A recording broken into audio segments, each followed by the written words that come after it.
Kapal tongkang milik PT Korindo Arya Bimasari Pangkalan Bun, Kabupaten Kota Waringin Barat, Kobar, Kalimantan Tengah meledak hebat pada Senin, tanggal 5 Juli tahun 2021, sekitar pukul 10:07 waktu Indonesia Barat.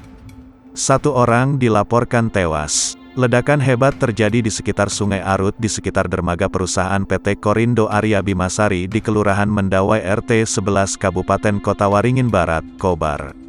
Suara ledakan mencapai radius 4 km sempat mengagetkan warga Pangkalabun. Tongkang tersebut mengangkut cairan metanol.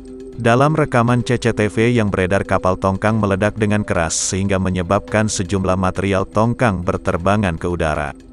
Dalam peristiwa ini, pekerja tongkang 1 orang meninggal atas nama Fauzi, 1 orang luka bakar serius dan sudah dilarikan ke RS Sultan Imanuddin Pangkalan Bun dan 2 pekerja lainnya selamat.